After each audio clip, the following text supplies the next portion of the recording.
What up, database? Data all sun here.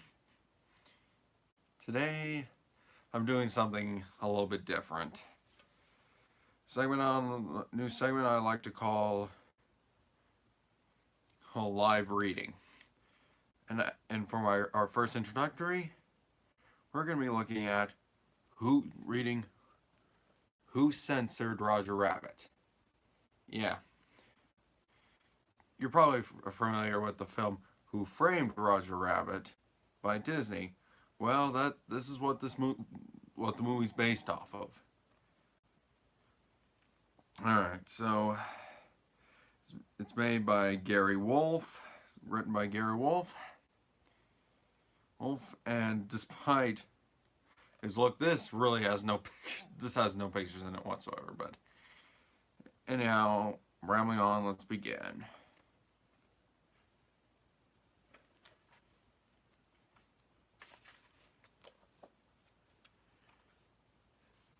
There's a little autograph sign with a picture of the Disney version of Roger Rabbit. All right.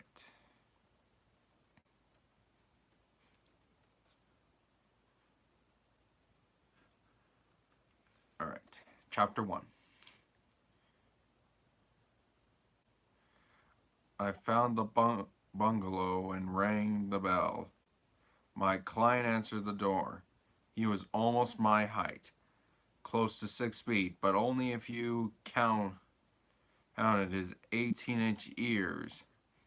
He wore only a baggy pair of shorts, held up by brightly colored suspenders. His shoulders stooped so badly that he had to secure his suspender tops in place with cross pieces of cellophane tape. For eyes, he had twin black dots floating in the center of two oblong white saucers. His white stomach, nose, toes, and palms on a light brown body made him resemble someone who had just walked face first into a freshly painted wall. I'm Eddie Valiant,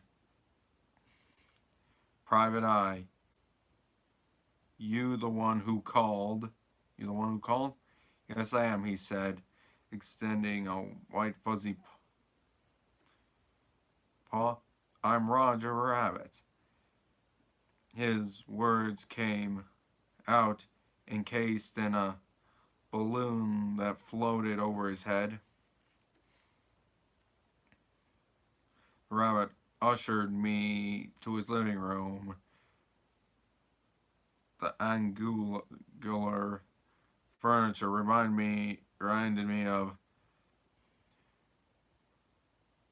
the upward reaching spires in caves. That combined with an extremely low ceiling and stale air gave the room the close-in nature of an underground burrow.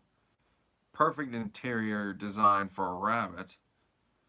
The bunny opened a liquor cabinet and brought out an earthenware jug emblazoned, however you say that, with 3 X's. Drink, he asked. Since Toons could not legally buy human manufactured liquor, most drank the moonshine produced by their country cousins in Dogpatch and Hoot and Holler. Potent stuff. Few humans could handle it. Although, although no stranger to strong drink, I knew my limitations, and it was well enough to pass.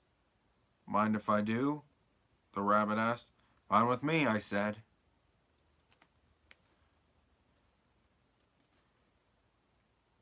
The rabbit cradled the jug in his elbow and guzzled down a healthy swig. Almost instantly, twin puffs of smoke shot out of his ears. His draft drifted lazily upward and bounced gently against the ceiling. Quite nonchalantly, the rabbit pulled a large butterfly net out from behind the sofa, snared the bobbling whiffets, and shook them free through an open window. They joined forces and floated merrily skyward and expanded into a soft, billowy cloud. Cumulonimbus, almost however you say that, the rabbit remarked as he watched the evidence of his indulgence drift away. The rabbit closed the window and drew the drapes to protect his frail parchment skin from the drying effects of the early morning sun. He hippity hopped across the room to his desk, returned, and handed me a check, a retainer. I hope it's large enough. It certainly was. At, at my regular rates, the check would buy my services for nearly a week. Maybe I'd better outline my problem, said the rabbit. I know all the cash in the world wouldn't persuade a private eye to take on an unjust case. I nodded. If the rabbit only knew I had undertaken numerous unjust causes in the course of my career, and for a lot less than all the cash in the world, a lot less. The rabbit picked a walnut inlaid cigar box off a mushroom shaped coffee table. Carrot? He asked. I looked inside. Sure enough, carrots, carefully selected for uniformly of color, size, and shape, and alternated big end to little end, so that the maximum number of them could be squeezed inside. Each bore a narrow gold and red paper band proclaiming it a product of mid-state Illinois, generally acknowledged as the world's finest source of the orange nibblers. I declined. The rabbit selected a chunky specimen for himself and gnawed at it noisily, freckling his chin with the tiny orange chips that flaked off in the gap between his front incisors. About a year ago, the DeGreasy brothers, the cartoon syndicate, told me that if I signed with them, they would give me my own strip. He laid his half-eaten carrot on an end table beside a display of framed and autographed photos, some human, some toon. They include Snoopy, Joe Namath, Beetle Bailey, John F. Kennedy, and in a group shot, Dick Tracy, Secret Agent X9, and J. Edgar Hoover. Instead, they made me a second banana to a dopey, obese, thumb-sucking sniveler named Baby Herman.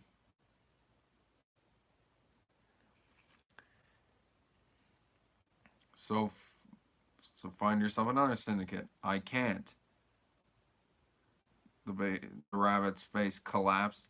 My contract binds me to the DeGreasy's for another 20 years. When I asked them to release me so I could go look for work elsewhere, they refused. They give you any reason? None. Being somewhat out of somewhat an amateur private eye myself, I did some legwork. He displayed a hind limb that would have looked exceptionally good dangling from the end of a keychain. I nosed around the industry and uncovered a rumor that someone wants to buy out my contract and give me a starring role. But the DeGreasys refused to sell. I want you to find out what's going on. If the DeGreasys won't star me, why won't they deal me anyway? Why won't they deal me away?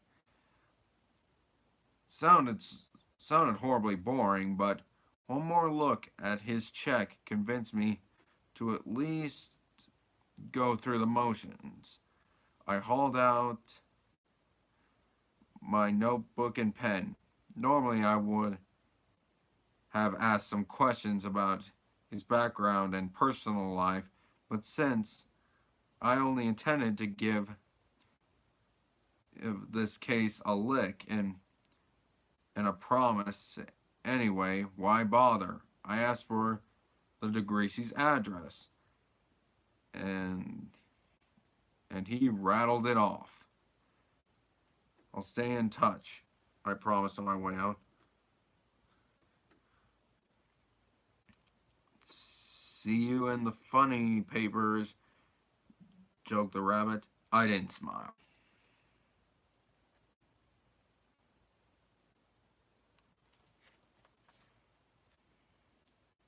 Chapter 2. I stopped off at a newsstand and bought a candy bar for lunch and a paper to read it while I ate it, making sure to get a receipt for my expense report. I turned to the comic section and found the Baby Herman strip. The rabbit appeared in one panel out of the 4, barely visible behind the smoke and flame of an exploding cigar given him by Baby Herman. I folded the paper shut. Hardly an earth-shaking caper. This one,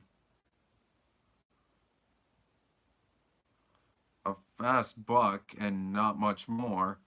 But what did I expect? Hobnobbing with a rabbit only gets you to Wonderland and fairy tales. I met the DeGreasy brothers, Rocco and Dominic, in their office high atop of LA's most prestigious skyscrapers. The two were human, although almost comical in their marked resemblance to one another. Their ridged foreheads formed a wall of demarcation between a bowl-shaped haircut and frizzy eyebrows. Their noses would have looked perfect behind a chrome horn bolted to the handlebars of a bicycle. Smudgy mustaches curtained their circular porthole mouths. Their biceps looked to be half the size of their forearms. And they had large enough feet to cut 15 seconds off any duck's time in a 100-meter freestyle. Had the DeGreasy boys been discovered frozen beneath some Arctic tundra, a good case would probably have been made for them being the long-sought missing link between humans and tunes.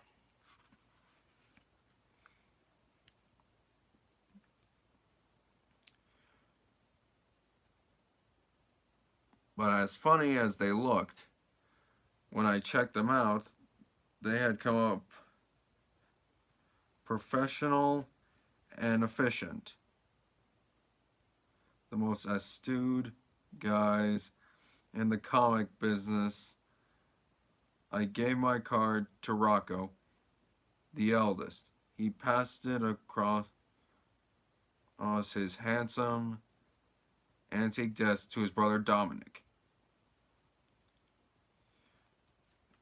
Not wanting to spend a minute longer than necessary on this case, I came straight to the point. I told them Rodger Rabbit had hired me to find out why they refused to honor their contractual obligation to star him in a strip of his own. Rocco chuckled and scowled. The way a father might when he sees his youngster do something irritating but cute. Let me explain our position with regards to Rodger Rabbit, he said, without the slightest trace of rancor. His precise manner of speech and his 6-bit vocabulary gave me quite a surprise. From his look, I expected Goofy, but got Owen Contrell, Wall Street lawyer, instead. My brother Dominic and I signed Rodger specifically because we felt he would play well as a foil for Baby Herman. We never...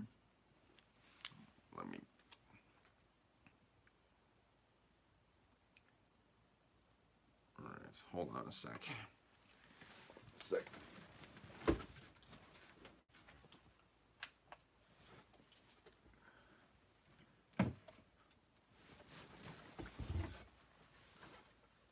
Alright, where were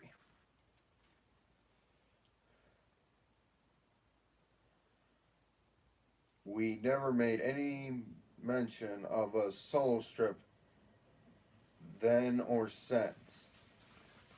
Rocco leaned towards me, displaying in the process an impression array of his stars merchandising, tie-ins, a Superman tie bar, Bullwinkle Moose cufflinks, and a Mickey Mouse wristwatch. Rodger frequently concocts absurd stories such as this one. We tolerate his delusions because of his great popularity with his audience. Rodger makes a perfect fall guy, and his fans love him for it.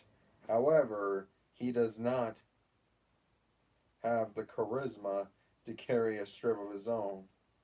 We never even considered giving him one, right, Dominic? Dominic's head bounced up and down with the vigor of a spring-necked plastic dog. Rocco got up, opened a file drawer, and pulled out a sheaf of papers, which he handed to me. Rodger's contract. Read it through. You'll find no mention of a solo strip, and it stipulates a very generous salary, I might add. He closed the drawer and returned to his chair.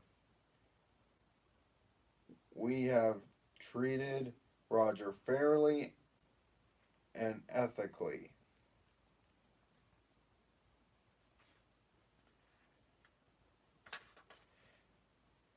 He has no reason whatsoever to complain.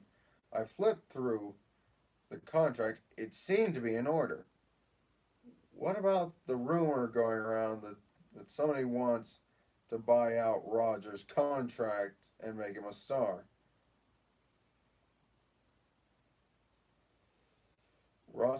Rocco and Dominic exchanged quizzical glances and shrugged more or less in unison. News to us, said Rocco. If someone did approach us with an offer for Rodger, if it made financial sense, and if Rodger wanted to go, we would gladly sell him off. We're not ones to stand in the way of our employees. His advancement. Sorry. And there's certainly no shortage of rabbits to replace him. He stood up and ushered me to the door. Mr. Valiant, I suggest you consider this case closed. And next time, get yourself a more mentally stable client. Sounded reasonable to me. Yeah, and I think we're going to stop there for tonight.